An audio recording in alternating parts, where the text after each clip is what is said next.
Hello friends, we are trying to talk about Rezum procedure as much as we can, and we are trying to tell to people what's the Rezum procedure, what is the prostate treatments, what's the treatment for benign prostatic hyperplasia, which means it's not a cancer, it is just the obstruction of the urethra, urine flow.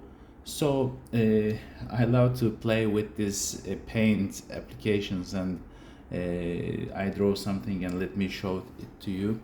Okay friends, so this is bladder. Urine is collected here, which comes from kidney. We don't want to drop urine continuously, and our body has a special organ called bladder. It has the capacity to store the urine as long as a night's sleep. This is roughly 6, 8, 7 hours. So it wants to collect this urine, store this urine throughout the night. So also in the daytime, 8 hours of urine collection, that makes 2 times urination throughout the day and 1 time at night. So normally one person has to go to toilet around 5-6 times. More than 8 is a problem. Okay, this is our bladder. It aims to collect the urine, store the urine. And this is prostate, which is not present in women but present in men. And the aim is this little white spot here. This is the connection of sperm channels, which I didn't draw here, but they come from testicle, they enter to urethra because they want to go out, and they enter the urethra from this structure, which we call this verumontanum, and they are ejaculated from the urethra, the common channel of the urine and sperm system. So this is urethra, which is located inside the penis, and there is a sphincter which holds the urine.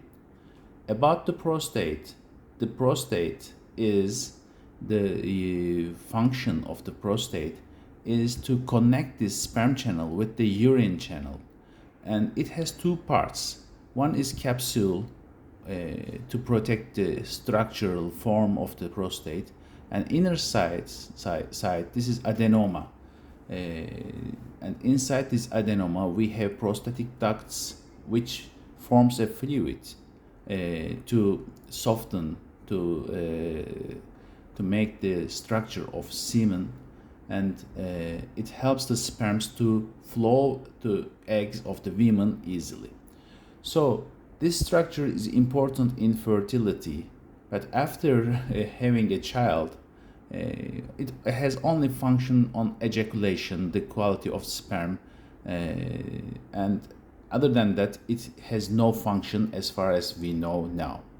So this prostate has 2 main diseases. One is prostate inflammation, which is commonly occurs in younger age men because of infections mainly, or getting too much cold, and these tissues are inflamed. This is not our subject. The other one is prostate cancer, which comes mainly from this capsule, not from the adenoma part, and it has to be removed or have a radiotherapy, or if has metastasis, it has to be treated by this way.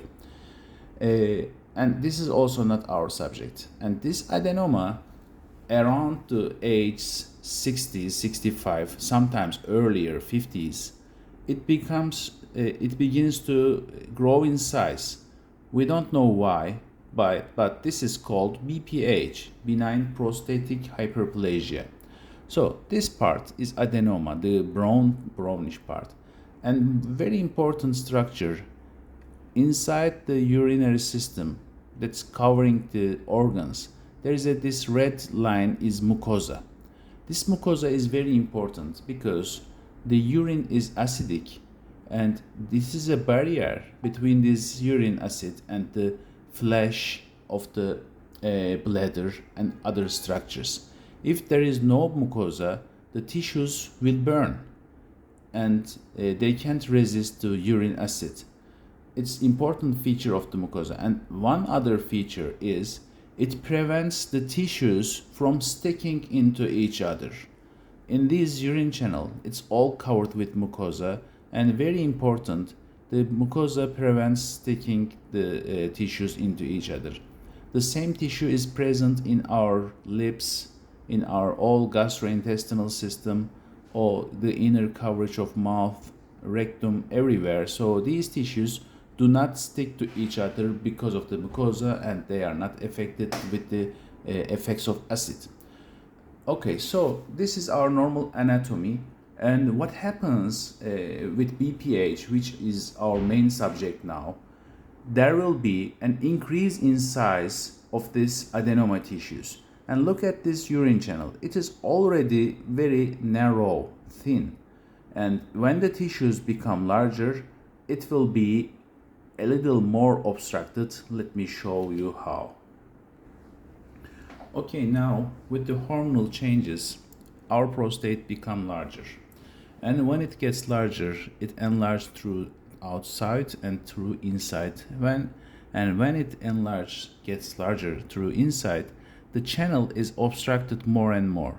Now this patient has more difficulty in urine flow, and his bladder will be adapted to this situation, and the bladder muscles will be more and more strong, and he will pass urine anyway. He will pass urine, and the complaints will not be too much, but there is a significant obstruction, and the muscles has an adaptation.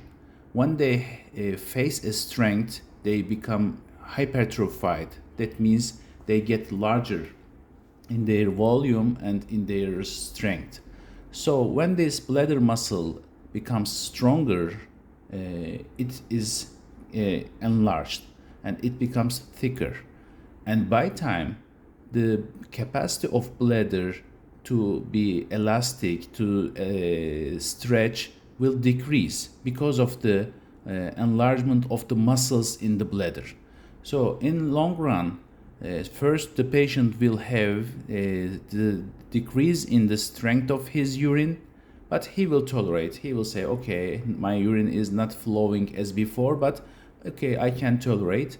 Then his bladder become adapted and the bladder wall will be thicker, and by time his bladder capacity will decrease. First in the night time, because when you are awakened you can control yourself more, but in night time you will begin to go to toilet more and more, and then in the daytime.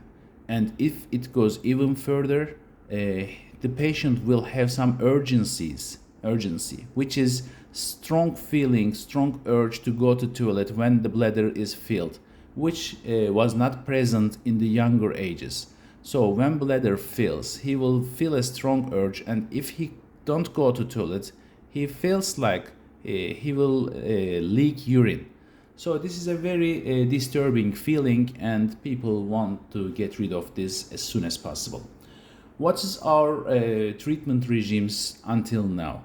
So if we operate such a patient, he will be cured. But operations of the prostate is always tricky, challenging, and difficult. Why? Because prostate, unfortunately, is a very well has a very big and well blood supplies. It has too much vessels, and when we do anything to the prostate, it will bleed, and it makes the operation difficult.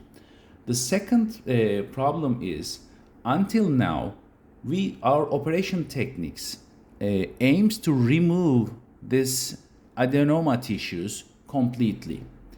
And when we remove these tissues completely, the main problem is the sperm cannot go out from this urethra, but it will go inside. Let me show you what's happening when we remove it completely. In the oldest open procedures, we make an incision here. We cut the bladder, go inside, and then we try to find the place between this capsule and adenoma to take this adenoma out completely. So with our finger, first we cut this part and this part, and we put our finger here, and we put our finger like this. We go forward, forward, forward, down below to the sphincteric tissues, and from here in the same way. This is done bluntly with our finger, and we see nothing, and it is bleeding heavily.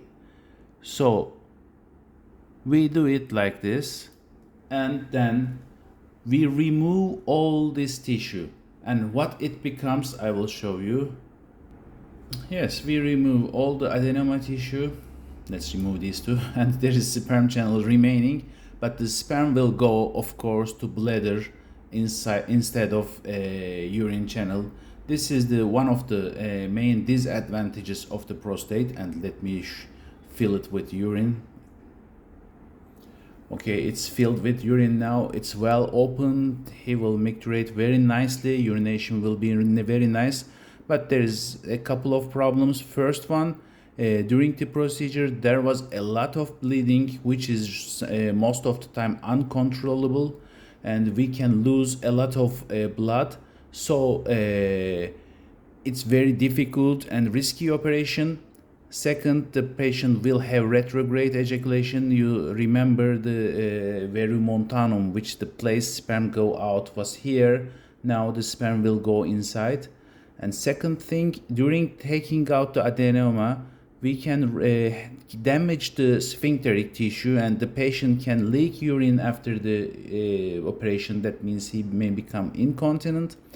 And there are nerves that's going to penis, which supplies erection, causes erection, and they can have damage, which is rare. Sphincteric issues are a little more common, but still rare. But the most important problem with the open procedure is it's a difficult and risky and tricky operation. So we quit this. And now we are not performing this if the prostate is not extremely big. So this is open procedure. Let's remove it. Come back. We want everything back. So this is our enlarged prostate again. Now what we do after the open procedure, when we see the risks of this operation, we quit this and TUR-P. Then the better way of TUR-P is plasma kinetic TUR-P begin. What happens in this operation is, we have a special device we call it resectoscope. We put it inside the urethra and come to here, look at the bladder, see everything is normal. Then we begin to cut this. We want to take out this adenoma. So we begin to cut from here. Yes, this is good enough. Make a resection. This one chip is like this. Actually, it is make it a little smaller. This is not this big. Yes. This big. So we make another. So we begin to cut the tissues like this, and the tissues are washed into the bladder, wait there, and then we will remove them by our special vacuum devices. And okay, we make resections every time. In each time we make a resection, and it usually bleeds. We stop the bleeding, throw this to the bladder, and then make the second. And every bite, we call it bite, takes sometimes 30 seconds, sometimes 10 seconds, sometimes 1 second, but it is really time consuming event. So we make these resections. Let me show you. And we have to stop here if we are not aware this is a sphincter here, and continue resection mistakenly like this, oops, then the patient will become incontinent. And you know, it's sometimes very difficult to make these procedures, and very difficult to see what's going on, and you may mistakenly cut this part too. So this is one of the main risks of the procedure.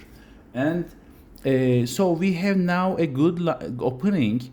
Is it possible for the patient to urinate this way? Unfortunately, no, because the channel was very tiny, but now it is better than before. Why can't he urinate? Because we are lacking the mucosa now. There is no mucosa inside. So if we leave the patient like this, the tissues will stick into each other and the patient cannot urinate anymore. So let me erase the damage in the sphincter first. I don't want to see my sphincter like that. Okay, so we made small resections, and this is unfortunately not enough. So what we have to do, continue the resection until what time? Until we take out all the adenoma.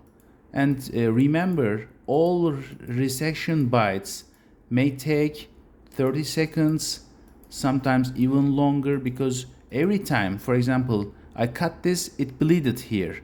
Then I cut this, I stopped bleeding here. Then I cut this, it bleeded again because the vessel is coming from the capsula. So I have to stop the bleeding to see what's going on, what's going around. So I will stop, then I will cut, it will begin bleeding again. So why I'm telling this? Because this is the main advantage of Holep, holmium laser prostatectomy, which I will show in a minute. So this resection continues, and the prostate unfortunately bleeds too much. So under a heavy bleeding, the vision is impaired, and we have too much difficulty in doing this operation. We were doing these operations for many years without complaining, but we always search for better procedure because these procedures always difficult and risky. So look, it will take time, and each time I have to cut, then stop bleeding, throw the bite into the bladder, they are collected here, then I will take them out by vacuum device. So it's taking time. As you see, I am resecting these tissues. It needs real patience. We usually do it 2 doctors, changing the operator in every 15 minutes or half an hour. It is better to concentrate. Okay, I will not do it anymore. So prostate resection, TUR-P, or now a better device, plasma kinetic, is this. I will take it back. Let me continue filming how I take it back. Okay, so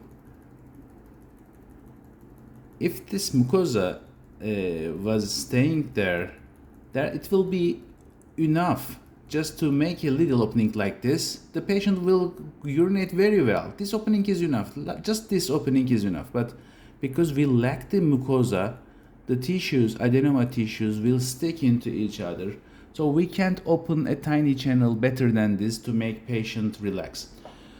So this operation is very, very well used for many years, but because of the difficulties, first performing is difficult, then we can give a harm to sphincter, and we may have also, when we resect, for example, here, there are nerves going to penis, and if we cut the capsule and cut the nerve, okay, there is a problem, but usually we don't do it. But when we cut this last tissue here, there's a big vessel coming out, so we try to coagulate this vessel, and the energy may go into this nerve and give some damage to the neural tissue, which is the main nerve of the erection. Okay, so the industry developed holmium laser.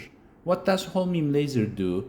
It's go inside with resectoscope again, and we come here, and by laser we do this. We try to do a line like our finger in the open procedure. This line is, it's easier.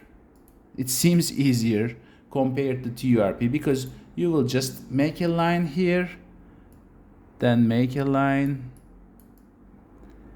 here. It says, the company says, holmium laser is never causing bleeding, which is a big lie, and it's very easy to perform, which is a big lie. And so if you can do it, if you can manage to do it completely, so you will do it once, and all the little bites necessary in TUR-P is not necessary. You will throw this into the bladder, and there are some special morcellator devices to take it out. Again, in this a holmium laser, it's not possible to create a little tiny line here which will make the urine enough to urinate, because the bladder mucosa is lost and the patient cannot urinate anymore. So it has to make a wide opening, and the mucosa will cover the inner surface and it will not stick into each other. But again, in the holmium laser, the verumontanum here will become naked and the sperm will go inside the bladder. And it has also complications. When you are going with laser, the laser can burn everything. If you are not enough careful, you can go like this, go out of the capsule, or if you go like this way, you can leave some tissue behind and it can cause regrowth of the bladder, prostate adenoma. So this is holmium laser prostatectomy. In all of these cases, operations, we try to get out this adenoma totally and leave the capsule behind. Let me show it. Okay, we turn back to our original. So at the very end of the open procedure, oops, we forgot this here. Open procedure or TUR-P, plasma kinetic TUR-P, or holmium laser or thulium laser enucleation of the prostate. The prostate is left like this at the end of the operation, and the main advantage, it has a big wide opening. Your patient can urinate nicely, but anatomy of the patient has changed now. This is a different structure. Urine is gathered here, stored here, collected here, and verumontanum left here naked, and the sperm will go into the bladder. These are not too much important. For me, the most important part is it changes the anatomy. It's difficult operation. The instruments are too much thick to go inside the urethra. Most of the time they don't fit into urethra, and we have to dilate the urethra to make the instrument fit into this, and this is also changing the anatomy a little bit, and all of them has side effects. So we can't recommend this procedure to some patient who is new in BPH, who is complaining for 6 months, 1 year, and although we know at the end it will give too much harm to his bladder, maybe to kidneys, we don't recommend this operation easily. We just use medications, phytotherapies, and such therapies. If they fail, at the very end, we offer these procedures because they are risky, they are dangerous, they can give irreversible harms to the body, which is not a very high possibility, but still there is a possibility. So the new procedure, come to our Rezum procedure now. So in Rezum procedure, the most important part for me is this tiny instrument, which is really compared to classical devices, which are this thick usually. It's very thin and it do not give any harm, do not have a risk of giving harm to urethra. It go inside and comes here, and we measure the distance between the bladder neck and the verumontanum, and for each centimeter we put an steam to here and one to here. So let me show you like this. We will, for example, if we measure this distance 3 centimeters, we will spare some like 1 centimeter from here, 1 centimeter from this lumen, and this needle will go inside to this part, and we will give the steam here for 9 seconds. There will be a tissue damage, tissue burning, whatever you say. It's a boiled steam. Boiled steam is better than boiled water, because when the steam turns back to water, it gives out a lot of energy, and the steam can disseminate to the little tiny spaces.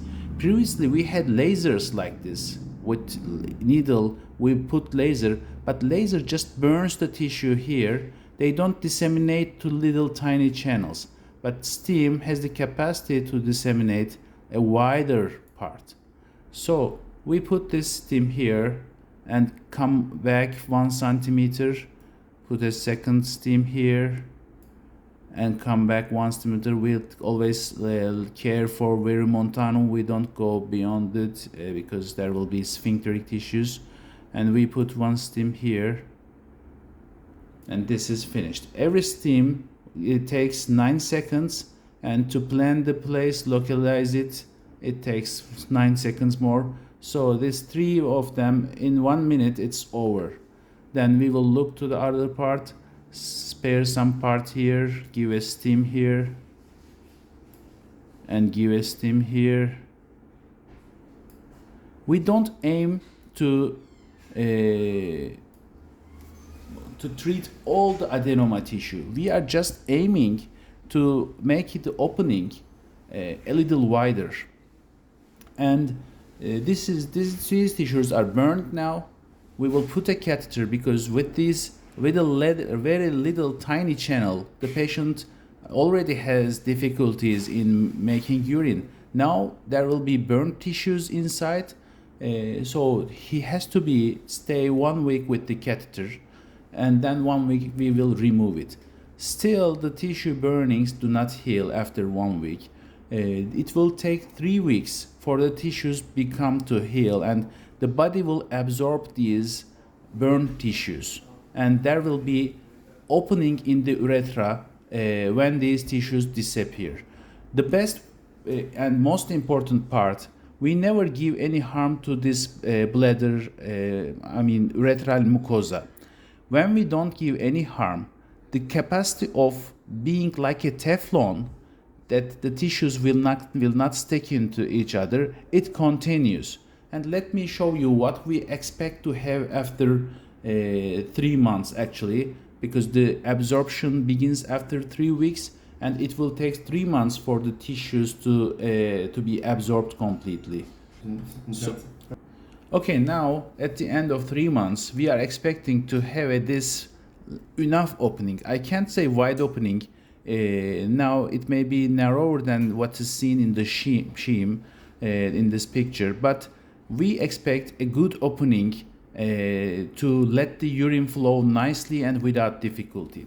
This is the good way of the procedure, that we don't touch to mucosa.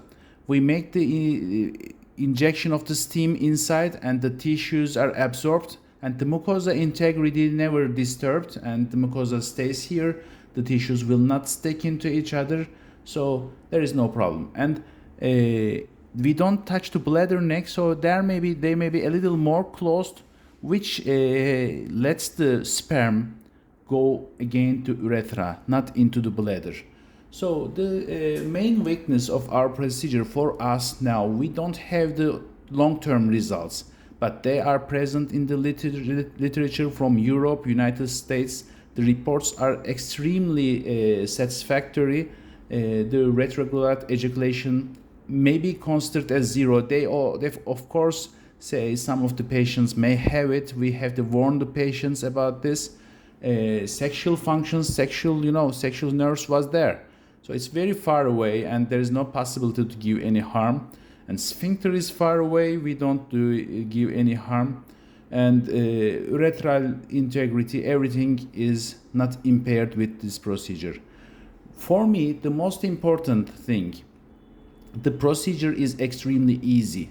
Normally, a prostate procedure is very, very difficult. That in our learning curve, in our education, for 5 years in the residency, we can't learn completely to make this procedure. Maybe after 10 years of experience, we have enough confidence to do these procedures, the old procedures. Then it takes too much time. When a new method comes, like Holep, we have to start again. And for Holeps, for example, I think now only 10% of the urology doctors can perform it confidently. The rest need to learn it again and again. But this procedure is short, easy to learn. It's suitable for every urologist. It needs no education, maybe 1 session of demo, then everyone can inject this needle here, and we have to learn. We try to learn what this button works for, what this button works for, what this button works for. Other than this, it's very easy for a urologist to put inside, then press the needle button, press the this is needle button, this is the steam button. Okay, this is enough. So this is one important part. It can be performed by 100% of the urologists very easily. The second part, it's very suitable for those patients who are unable to have anesthesia and unable to have normal conventional operations, so they are left to live with catheter for lifelong because of their lung problem, heart problems, such chronic diseases, and their age.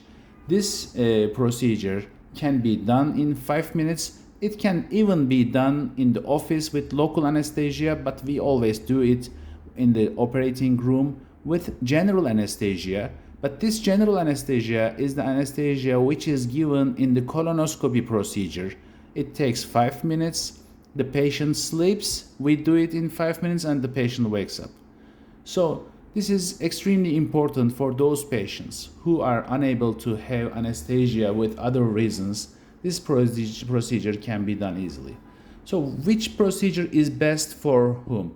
The first research came for the prostates smaller than 80 grams. So we have enough proof that the 80 gram and under 80 gram, it's 100% working.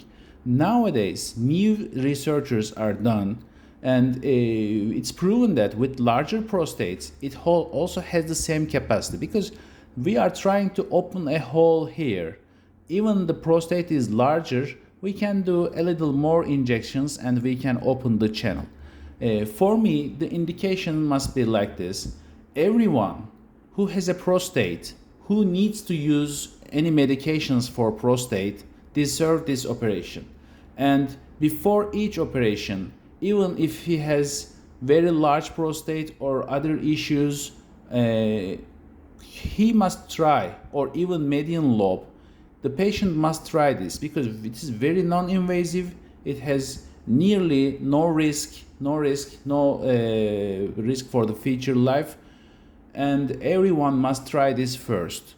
If it doesn't work for this patient because of the anatomical problems, the large enlargement or the volume of the prostate, such things, then the other procedure, conventional procedure, must be selected.